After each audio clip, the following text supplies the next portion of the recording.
Hi guys, আমি পলাশ math guide চ্যানেলের পক্ষ থেকে তোমাদের সবাইকে ধন্যবাদ। আজকে চলে এসেছি ত্রিকোণমিতির সাইন কসের একটা চার্ট নিয়ে আলোচনা করতে।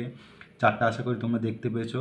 তো চার্টটা কীভাবে তৈরি হয় এবং এর কিছু গুরুত্বপূর্ণ টিপস আছে, কীভাবে মুখস্থ করবে, ভুলে গেলে তার উপায় কী সেটা নিয়ে আলোচনা করব। দেখো, সাইনের মান দিয়ে দিয়েছে, ঠিক আছে। কস কী হবে, এটা যেখানে শেষ হচ্ছে সেখান থেকে এটা শুরু হচ্ছে, ঠিক আছে। ট্যানের মান কি, সাইন বাই কস মানে 0/1, 1/√1/2 ডিভাইডেড বাই √3/2, তা 2 যদি কেটে যায় 1/√3 থাকে, তাহলে sine by cos, sine divided by cos, তাহলে হয় ট্যানের মান আমি পেয়ে গেলাম। কট কী হবে, ঠিক এটা যেখানে শেষ হয়েছে সেখান থেকে শুরু হবে, তাহলে আমি কটের মান পেয়ে গেলাম। এবার আসছে আমার সেকের মান, সেকের মান কি, 1/cos, ঠিক আছে। 1/cos মানে 1/1, এটা হলো 1/√3/2, তাহলে কী হবে 2/√3, তাহলে সেকের মান বেরিয়ে গেল, ঠিক আছে।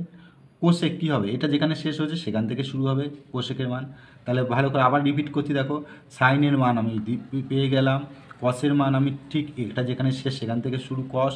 ট্যানের মান কি, ট্যানের মান হচ্ছে 1/সাইন/কস, ট্যানের মান হচ্ছে সাইন/কস। কটের মান ঠিক এর উল্টোটা, এখান থেকে শুরু হলো। সেকের মান 1/কস, ঠিক আছে। কোসেকের মান ঠিক এখান থেকে শেষ হচ্ছে এটা, তাই sine cos tan cot sec cosec পেয়ে গেলাম। এখন মূল যে প্রশ্নটা সেটা হচ্ছে এই 0, হাফ, 1/√2 এগুলো পেলাম কী করে। এই চারটে যখন তৈরি করবে, আমি 90 ডিগ্রি অবধি দিয়েছি, এটা আরও বাড়ানো যেত, কিন্তু এই 90 ডিগ্রি অবধি মুখস্থ করে রাখবে, এটাই পরীক্ষাতে আসে, এর থেকে বেশি কমন অতটা আসে না। দেখো, এটার যে মানটা 0, হাফ এগুলো পেলাম কী করে সেটা তোমাদের সামনে একটু আলোচনা করি। তো প্রথমে যখন চার্ট তৈরি করবে, এখানটায় আগে দিয়ে নেবে 0, 1, 2, 3, 4, ঠিক আছে।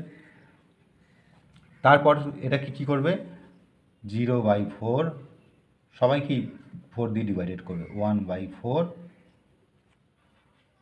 2/4, 3/4, 4/4 দিয়ে সবার রুট করে দেবে।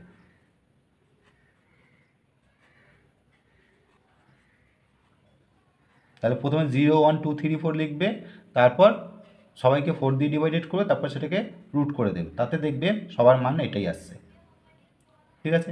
আশা করি চারটা দেখে বুঝতে পেরেছো। তোমাদের কোনো কনফিউশন থাকলে জানাবে, আর অতি অবশ্যই চ্যানেলটা সাবস্ক্রাইব করে দেবে। ধন্যবাদ, পরবর্তী ভিডিও অপেক্ষায় থাকবে, মন দিয়ে পড়াশোনা করবে। আজকের ভিডিওটা এখানেই শেষ করলাম।